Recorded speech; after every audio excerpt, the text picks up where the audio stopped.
Perdão, pessoal, tive que fechar aqui a gravação, mas vamos retomar.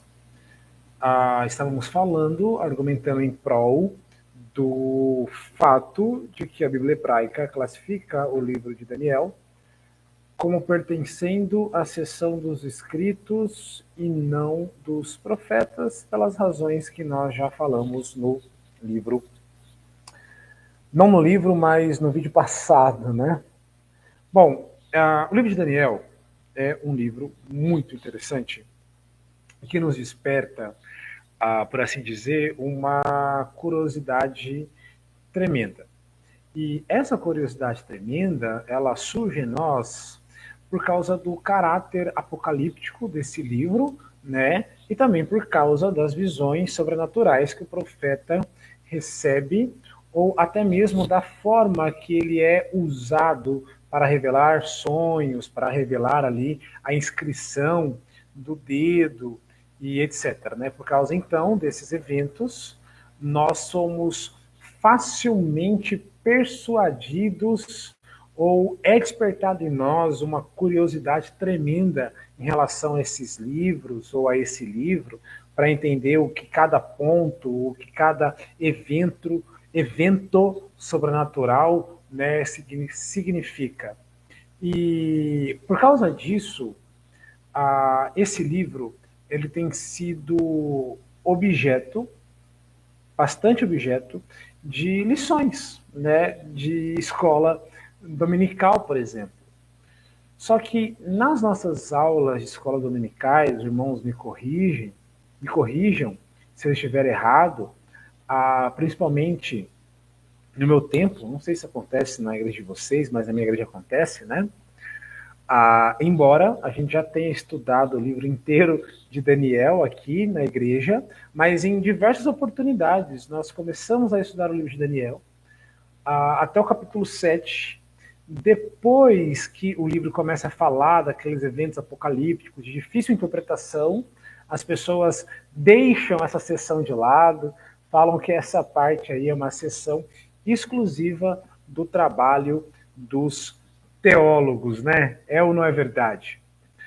Mas nada mais longe da verdade, né? Todo texto ali é inspiração de Deus e nós devemos nos dedicar para entender as suas minúcias. E eu até entendo por que isso acontece, e isso, na verdade, é fruto do fato de que o livro de Daniel ele é um livro de gênero misto. Né? Vocês já ouviram falar aqui de gênero misto, gênero literário misto. Porque os primeiros 7 capítulos, meus irmãos, do livro de Daniel, trata-se de um gênero literário que se desenvolve a partir de relatos históricos narrativos, certo? Quando nós chegamos no capítulo 8 adiante, o gênero literário desse livro ele muda drasticamente e o autor foca em fazer descrições de um gênero literário apocalíptico, narrando aí visões, eventos poderosos e que transcendem a realidade física e passam a acontecer ali a partir da perspectiva espiritual do fato, né?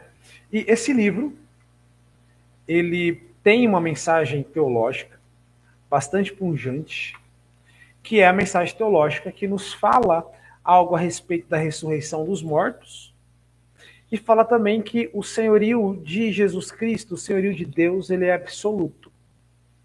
E ele é um senhorio absoluto de um rei superior a todos os reis e que possui um reino superior a todos os reinos. Né? E esse livro, além de ter essa questão teológica importante que aparece no livro, esse é um livro que tem uma estrutura interessantíssima, talvez uma das estruturas mais fabulosas do Antigo Testamento. Né? Alguns estudiosos costumam classificar ou conceituar a estrutura do livro de Daniel como sendo uma estrutura quiasmática, uma estrutura quiasmática, ou como a erudita e pesquisadora influente Joyce Baldwin, né, esse livro ele possui uma estrutura anelar ou uma estrutura concêntrica. Né? O que significa isso?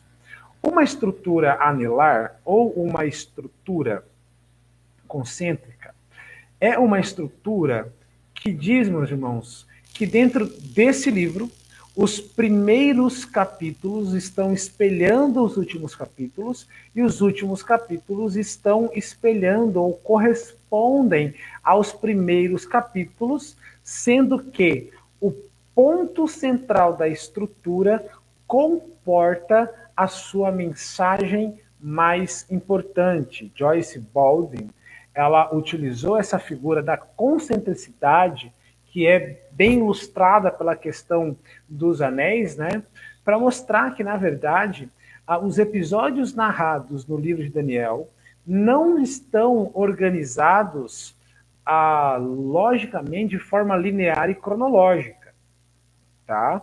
Mas ele está seguindo, na verdade, esse padrão simétrico dessa conexão que pode ser percebida a partir de um vislumbre de uma imagem de círculos concêntricos ou de anéis que estão conectando os primeiros capítulos nos últimos, os últimos capítulos nos primeiros, deixando aí no centro da mensagem teológica do livro a mensagem principal deste também.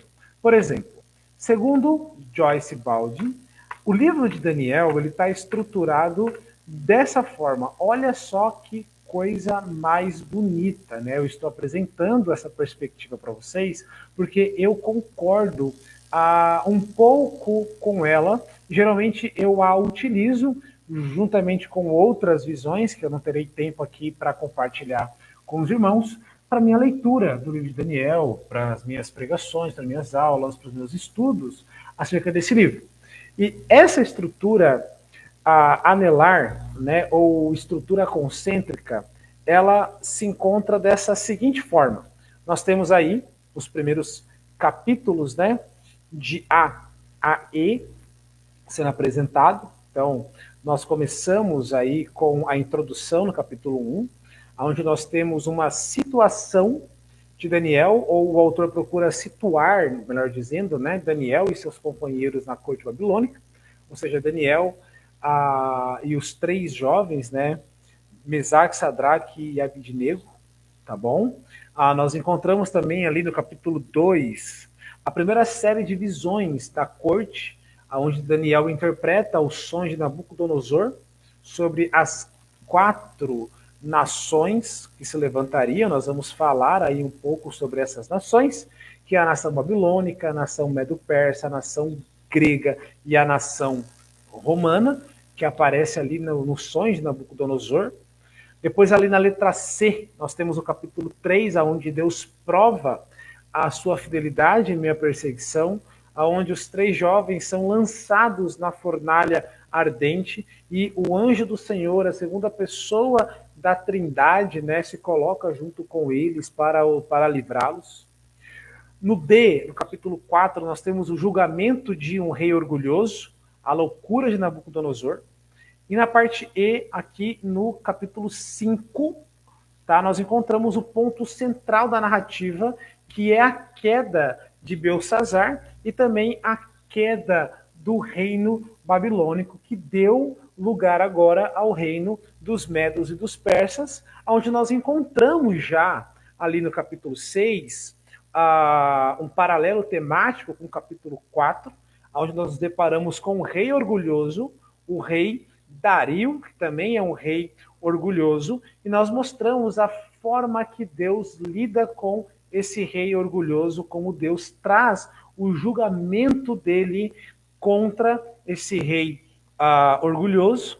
Depois nós temos ali a C, né, onde Deus vai provar mais uma vez a fidelidade em meio à perseguição, no capítulo 7 de Daniel. E nós encontramos aqui nesse capítulo, além, né, na verdade, dessa prova da fidelidade de Deus, o começo da visão dos 4 animais, aonde nós encontramos o paralelo temático com o capítulo 3, onde nós encontramos uma demonstração do poder divino em meio à oposição.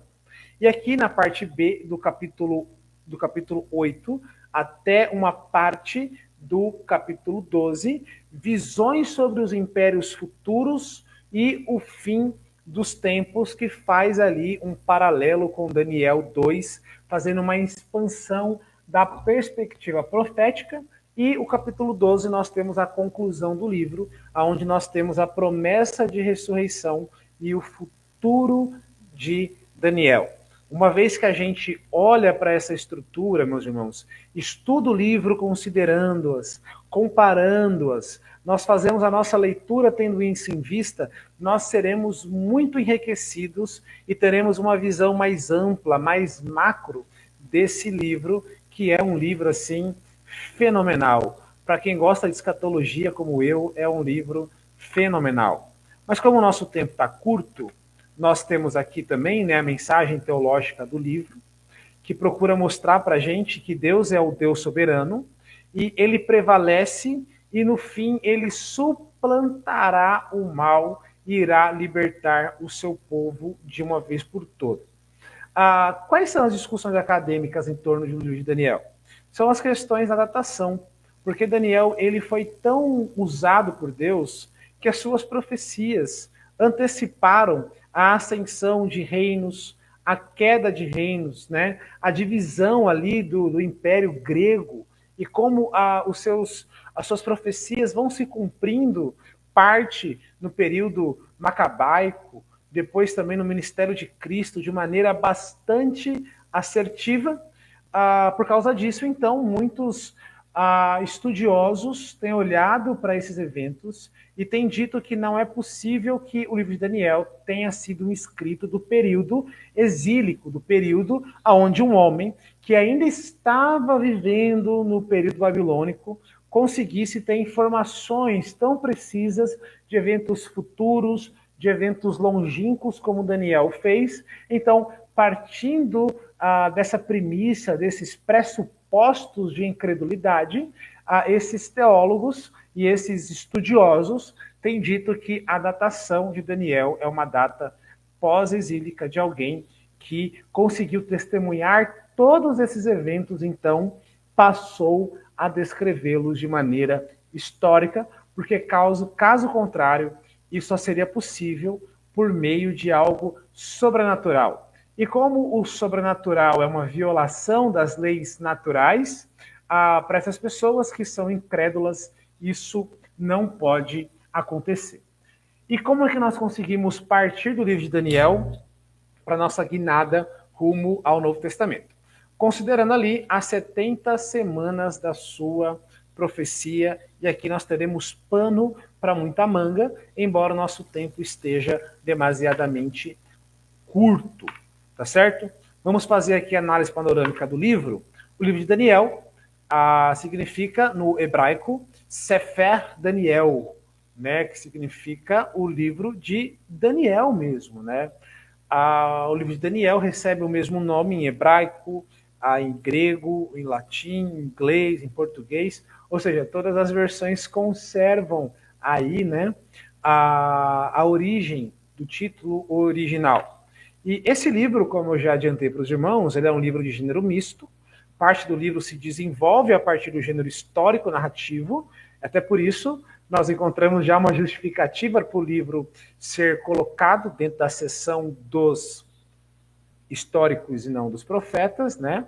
E parte do livro se desenvolve a partir do gênero literário apocalíptico, né? Quando nós encontramos o texto falando sobre a ressurreição dos mortos, sobre o ancião de dias, que é muito semelhante àquele ser que João se depara, e a mesma atitude que Daniel tem, João tem, é de cair na terra como morto, né? O livro possui características apocalípticas no sentido de que Deus manda Daniel selar o livro, pois as profecias do livro não era para aquele povo, para aquele tempo que ele viveu, mas era para um tempo futuro. E agora, quando nós vamos para Apocalipse, nós encontramos a mesma linguagem, mas o anjo orientando João não selar o livro, porque os acontecimentos estavam próximos, né? Então nós temos essas conexões de gênero literário aí, dentro do livro de Daniel. E nesse livro, nós encontramos, meus irmãos, a narrativa do povo no cativeiro, da chegada e do fim do cativeiro e da oração que Daniel faz conforme a promessa do Senhor presente no livro de Jeremias, no capítulo 29. Eu esqueci de botar a referência aqui. O autor do livro é Daniel, embora os acadêmicos tenham discordado disso. Eles dizem que é um escritor que se vale do pseudônimo de Daniel, né? Mas é um escritor que viveu anos depois de Daniel, o que não pode estar correto. De fato, o livro é um livro escrito por Daniel, para nós, o profeta Daniel, e a datação dele é a datação do cativeiro. E a precisão das profecias é porque elas são profecias de Deus, inspiradas por Deus, né? Bom, o livro de Daniel traz essa questão da ressurreição dos mortos a partir de um pano de fundo da suplantação do mal pela obra de Deus. É verdade que o diabo, o pecado, a morte e o mundo são os inimigos da alma do povo de Deus. Mas todas as pessoas que morrem, sejam aquelas que morrem em Cristo, sejam aquelas que morrem ou que morreram, né, sem Deus, a parte da aliança, essas pessoas elas serão julgadas, tá? Os maus, os pecadores serão julgados para condenação eterna, e os benfeitores, aqueles que tiveram fé na promessa do Messias que viria e do Messias que veio, serão recompensados por Deus. E no fim da história, quando isso acontecer, o rei soberano que triunfa e que prevalece contra todos os reinos vai trazer um fim cabal para o mal, porque o Senhor Deus ele suplantará o mal. Essa mensagem teológica de Daniel e essa questão teológica que aparece tanto no ensino de Daniel sobre a ressurreição dos mortos,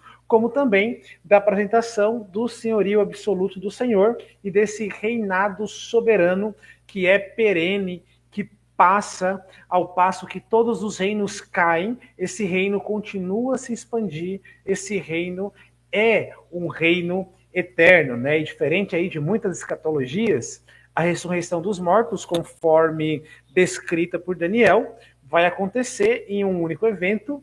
Justos e injustos ressuscitarão juntos e testemunharão a suplantação de Deus para com o mal e o julgamento para os injustos e a benfeitoria que ele entregará para os justos. A questão da estrutura nós já falamos bastante, né?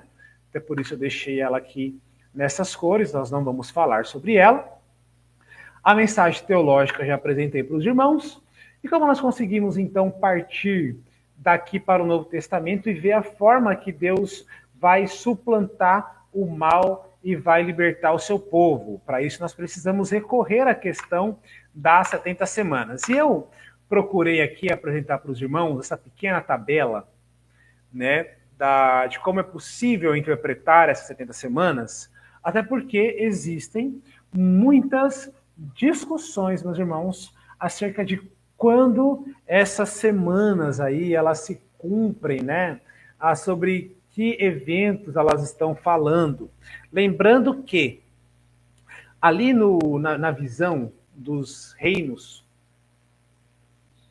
que é a imagem das bestas, depois é a imagem ali da estátua, que possuem vários elementos, nós temos na visão de Daniel uma descrição de 4 grandes impérios, né? O Império da Babilônia, que é o império que Daniel estava vivendo. Depois Daniel viveu ainda no Império dos Medos e dos Persas. Depois os Medos e os Persas são conquistados pelos gregos e os gregos depois são conquistados pelos romanos, né? São os reinos que aparecem forte. Mas dentro do livro de Daniel, esses 4 reinos, eles representam um mal poderoso e grotesco que se instaura sobre o mundo. Só que em Daniel 7, nós começamos a ver o escritor contrastando esse mal com a sua antítese, né? E o autor ele faz isso de uma maneira bastante abrupta, onde nós passamos das cenas do mar, que naquele tempo invocava uma imagem do mal e do caos, passando desse cenário caótico para o cenário do trono, da sala do trono divino, né, onde o Filho do Homem será o Rei Supremo e que vencerá a luta que acontece nas regiões celestiais, que acontece também na realidade humana. E esse Filho do Homem, ele veio naquilo que a Escritura chama de a plenitude dos tempos, aonde os gregos deram uma língua para todo mundo que eles conquistaram, né? Todo mundo falava uma língua.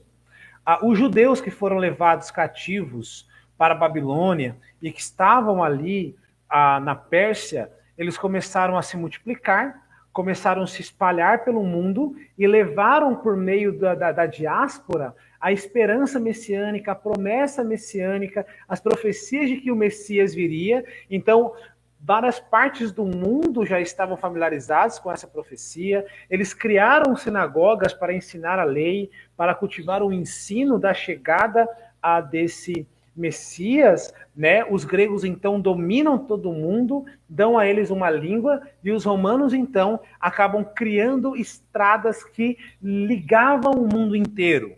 Ou seja, o mundo estava perfeito para a chegada do Filho do Homem, que vai triunfar contra esses reinos malignos, vai instaurar o seu reino e vai suplantar o mal. E como é que esse mal ele é suplantado, né? Como é que Deus triunfa sobre ele? Nós encontramos isso partindo aqui em direção ao Novo Testamento, considerando a profecia das 70 semanas. Talvez aí a perspectiva mais popular que nós encontramos é a perspectiva dispensacionalista, né, que olha para essas semanas de uma maneira bastante literal, né? E dentro dessa literalidade, eles vão dizer que essa visão, eu coloquei aqui anterior a outra, porque tinha uma outra, não vou falar por questão de tempo, né? É muito semelhante, mas com a diferença de que essas semanas elas começam a ser contadas a partir do decreto de Artaxerxes para Esdras, né? E as 60 semanas elas culminam no ministério público de Jesus. Vocês estão vendo aí o slide, né? O ano que esse decreto começa, até onde ele vai, as 7 semanas mais 62, 69 semanas, e começa-se ali a era da igreja. Né? Durante toda a era da igreja, começando com o ministério público de Jesus, nós encontramos o ano solar para calcular esses anos e deixamos aí essa última semana do livro para o futuro. Eu não sei então que literalidade é essa, mas tudo bem. Eles deixam então essa última semana para o futuro, aonde vai anteceder o período do arrebatamento da igreja, a manifestação do anticristo, do estabelecimento do reino milenar de Jesus. É uma forma de interpretar as 70 semanas. Depois nós temos uma outra visão, que é literal, mas ela não é dispensacionalista, né? Essa visão ela compreende que as 70 semanas elas são de fato 490 anos literais a partir do momento do decreto, tá, de 458, tá, o decreto de Artaxerxes ali de 458. Só que depois de 7 semanas, que significa 49 anos, né, os muros da cidade foram finalizados, e 62 semanas elas terminam então com o início do ministério público de Jesus. 3 anos e meio depois, na metade da semana final, Cristo morre, e a semana final termina com a apresentação de Paulo apedrejando Estevão. Então nós temos ali as 70 semanas, né? 69 semanas, e a última semana, ela vai a partir do ministério de Cristo, e ela se estende, então, até a segunda vinda, ou seja, nós estamos vivendo a última semana da profecia aí de Daniel, tá certo? Ou melhor, ela acaba, ela é cumprida, perdão, essa visão ela é cumprida ali no ministério do apóstolo Paulo. Uma outra visão, né, que é a visão cronológica, simbólica, não dispensacionalista, ela vai dizer que as 70 semanas ela começa com o decreto de Artaxerxes, né? Só que ela termina com o término da revelação da antiga aliança por volta do ano 400.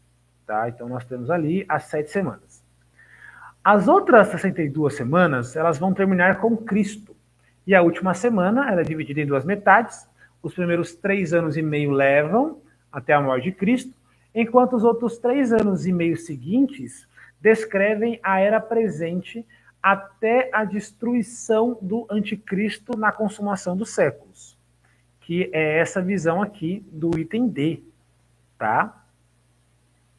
E por fim nós temos a visão E, que é uma visão simbólica, né, que compreende também as 70 semanas de maneira simbólica, mas que começa com o decreto de Ciro.